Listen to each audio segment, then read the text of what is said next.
pasaron momentos bastante complicados en el país. Usted sabe lo que fue todo el tiempo de los bloqueos, pero no solamente por una cuestión de tensionamiento social, sino además por una cuestión de una crisis política en la que se empezaron a juntar una serie de demandas y de circunstancias y de situaciones. Pasó ese momento y, por supuesto, el post-conflicto trae consigo una serie de evaluaciones. Estamos esta noche con don Samuel Doria Medina, que es candidato a la vicepresidencia por la Alianza Juntos, a quien le agradezco mucho por estar acá con nosotros, para que podamos hablar de varios temas políticos, electorales, económicos también, por supuesto. En el caso de los temas políticos, pasaron los 12 días de conflicto. ¿Cuál es la evaluación que le queda al gobierno después de todo este tiempo, después de esa situación tan difícil que nos volvió a llevar al borde de una confrontación que, por supuesto, tenía bastante preocupados absolutamente a todos? Bienvenido. Muy buenas noches, joven, y muy buenas noches a todos los televidentes. A ver, yo creo que el conflicto que se dio en la segunda semana de agosto marca un antes y un después. Es como se llama un parteaguas, porque hemos vivido un momento tenso, y yo creo que lo que hemos aprendido los bolivianos es de que no solamente tenemos que buscar un candidato que pueda ganar elecciones, sino de que pueda gobernar sin violencia, pueda pacificar el país en los próximos 5 años. En una situación tan difícil como la que hemos vivido, se ha visto, se ha tenido una prueba, quiénes pueden conducir la nave del Estado en medio de una tormenta, que creo que es la tarea más difícil que tiene que enfrentar la primera mandataria de un país. Entonces, desde ese punto de vista, había un momento tenso, había un sector que le pedía su renuncia a la presidenta,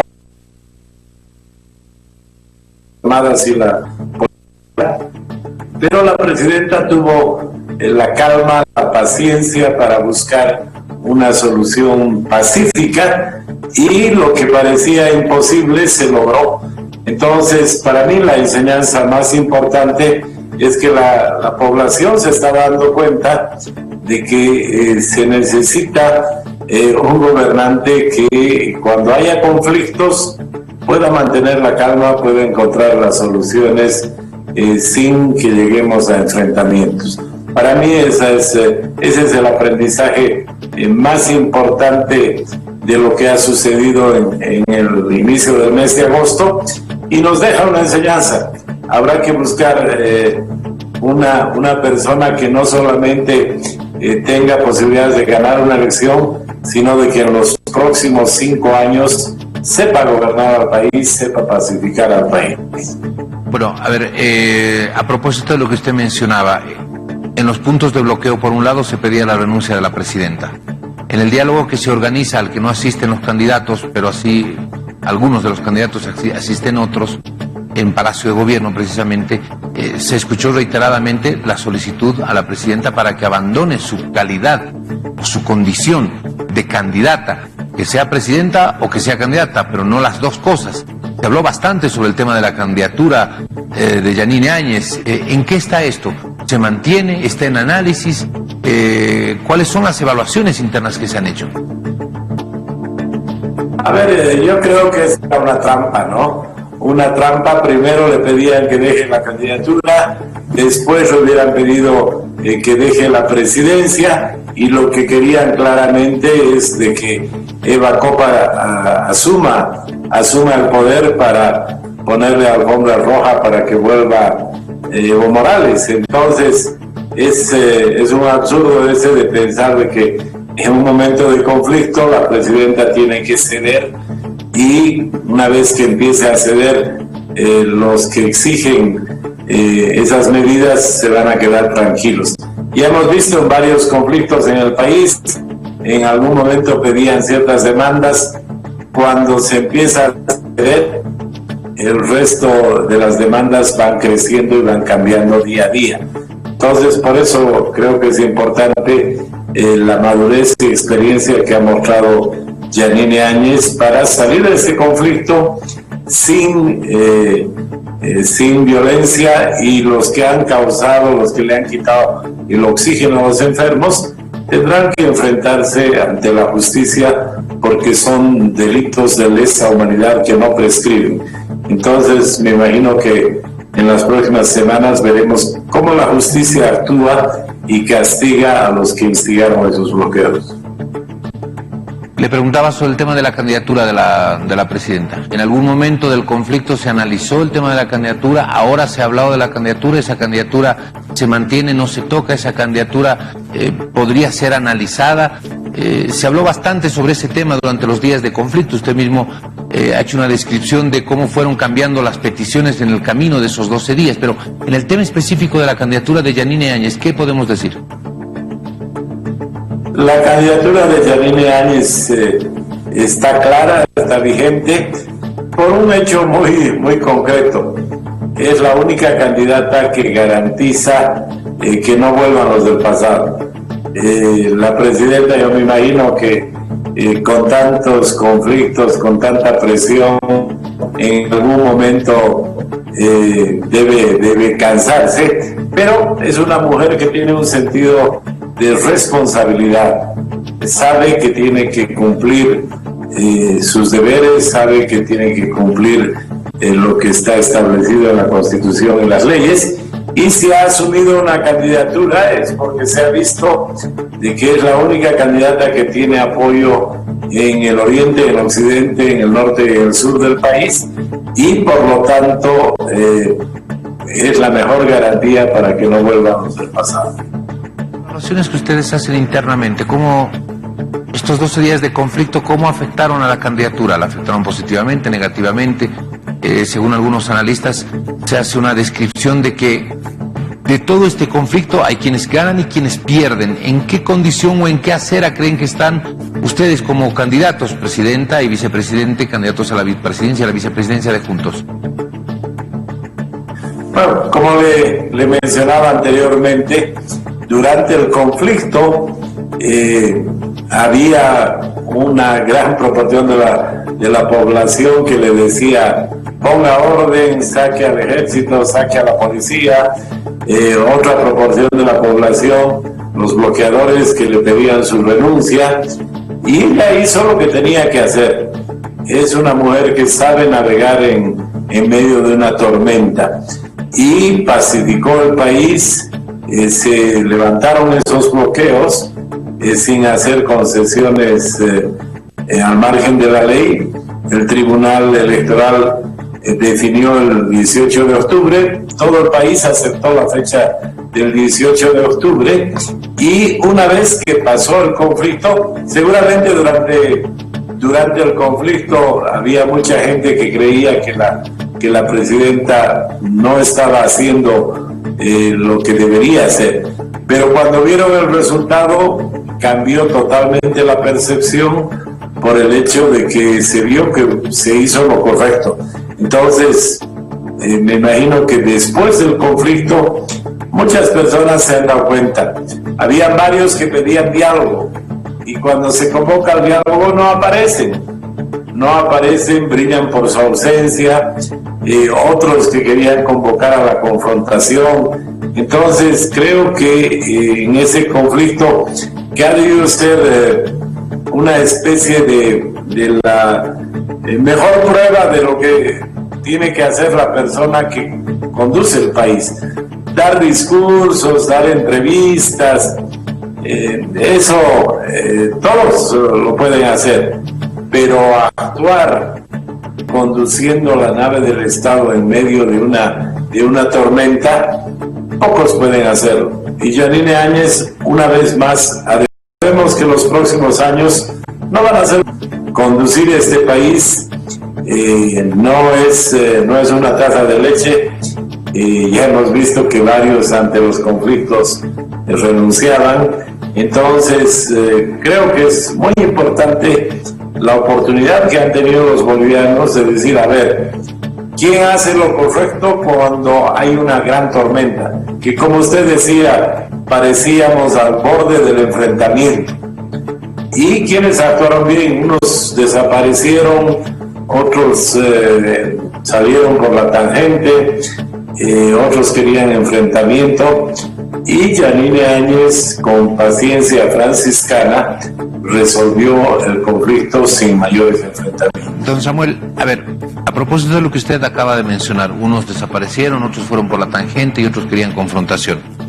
Si en algún momento se planteaba la posibilidad de que exista o un frente único, o de que unos declinen en favor de otros con la finalidad de hacer un cuerpo más robusto frente al movimiento al socialismo, estamos hablando de todos los opositores al MAS, con lo que ocurrió con el diálogo al que no asisten, por ejemplo, Camacho, no asiste Mesa, no asiste Quiroga, esa posibilidad de reencontrarse o de encontrarse para hacer un solo cuerpo frente al MAS, ha quedado totalmente descartada esa posibilidad.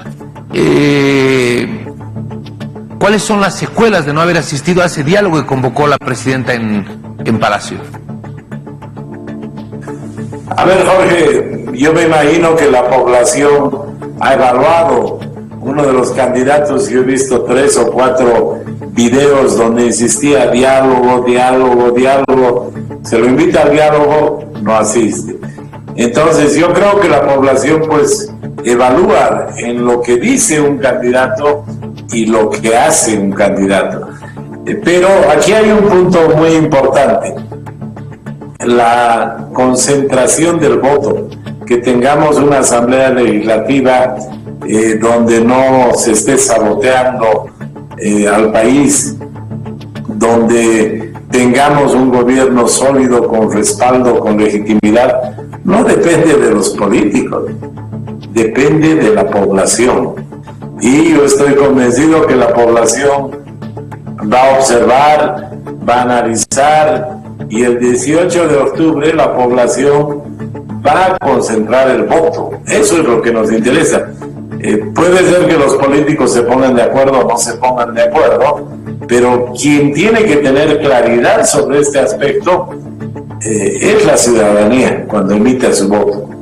Entonces, desde ese punto de vista, yo creo que la población tiene claro, está analizando, está viendo, y el 18 de octubre no va a haber dispersión de voto, pero no porque los políticos no quieran, sino porque la población va a concentrar el voto y va a dar un mensaje muy claro de que no queremos que el futuro se parezca en nada al pasado.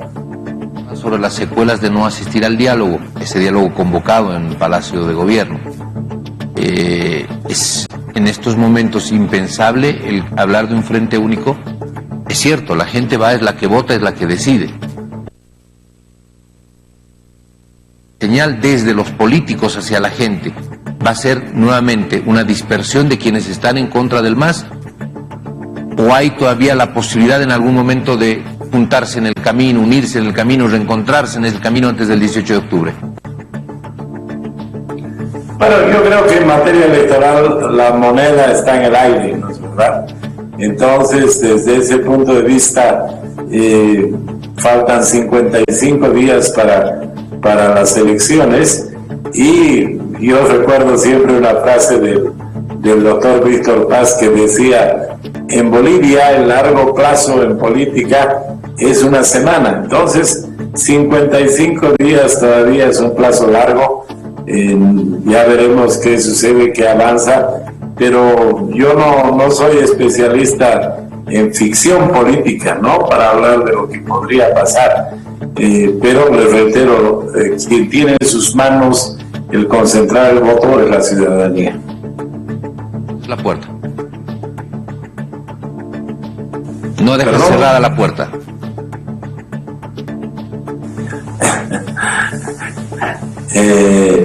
No, les reitero, faltan 55 días para la elección. Imagínense al comenzar el año, si alguien me hubiera dicho que las elecciones se iban a postergar 3 veces, que íbamos a estar encerrados en nuestras casas 2 meses, que la economía iba a tener el efecto que ha tenido la economía mundial, usted hubiera dicho que ni en sus pesadillas más severas se imaginaría que iba a suceder eso.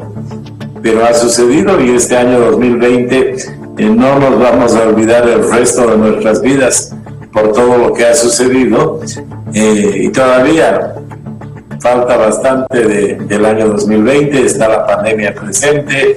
Yo veo que está disminuyendo paulatinamente, pero todavía van a haber muchos casos, todavía van a haber muchos fallecidos.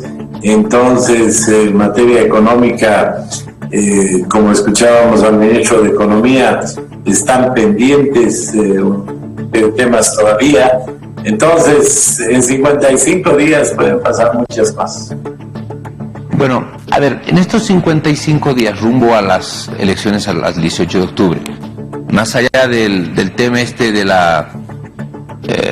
de lo que todo puede ocurrir en 55 días, porque además también es parte de la metafísica en nuestro país, la política siempre tiene estas cosas que uno acaba de entender. Pero bueno, más allá de eso, ¿cómo usted ve la ruta hasta el 18 de octubre? ¿Tranquilidad temporal? ¿Se van a empezar a agitar las aguas nuevamente conforme nos vamos acercando a la fecha? ¿Cómo vamos a llegar los bolivianos en la interpretación suya, la lectura suya que tiene al 18 de octubre?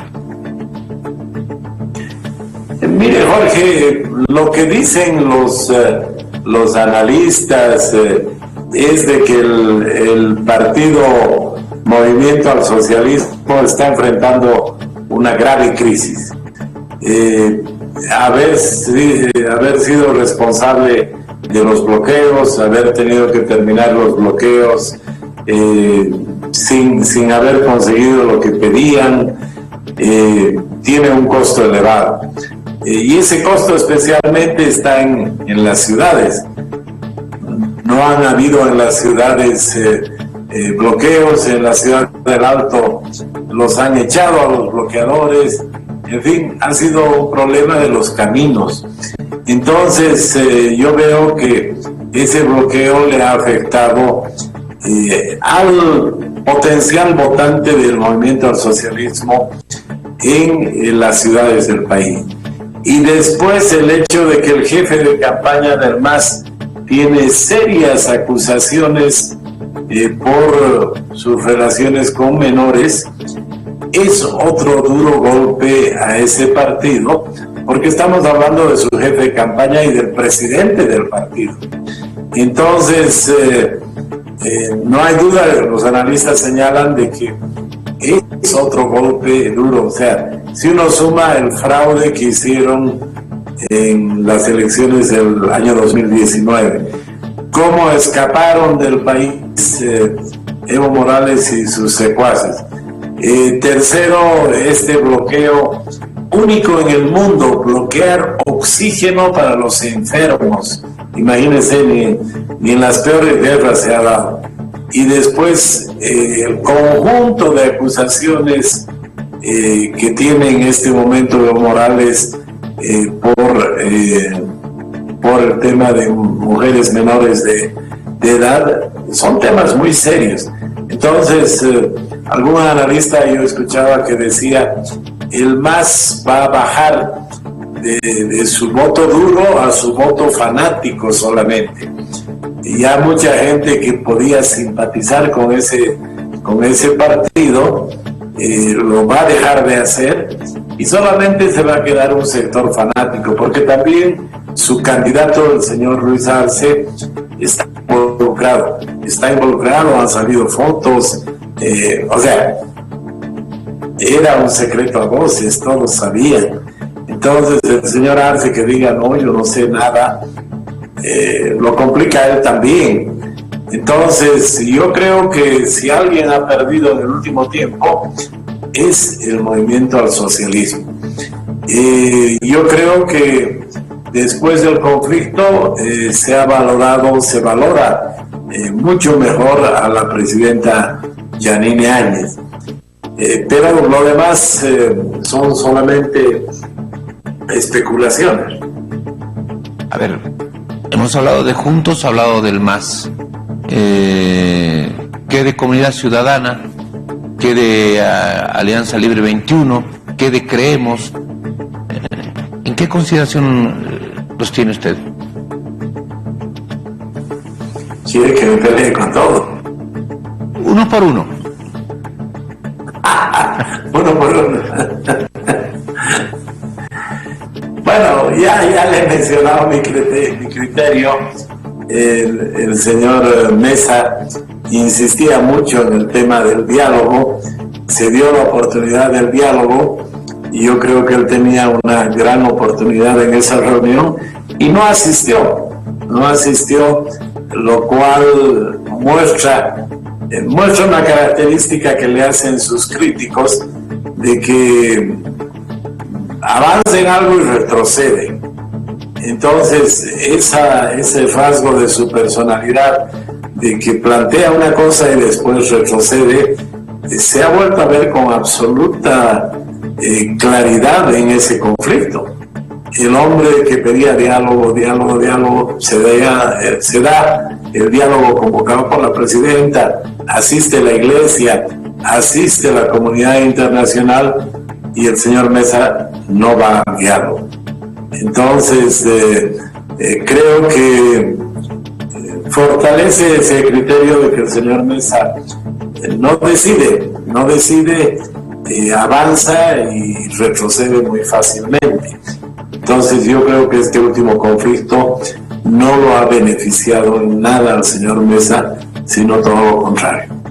Muy bien, don Samuel, le agradezco muchísimo por haber estado con nosotros. 23 horas con 12 minutos, hemos conversado un poquito, bastante sobre el tema de la evaluación de lo que fue el conflicto, pero especialmente del tema de las candidaturas. Me quedo con lo que usted decía, de que la candidatura de Áñez está vigente, eso es lo que nos dijo, está vigente, y habrá que ver rumbo al 18 de octubre qué es lo que pasa. Me quedo también con el que la puerta no está cerrada. Le agradezco mucho por haber estado con nosotros. Buenas noches.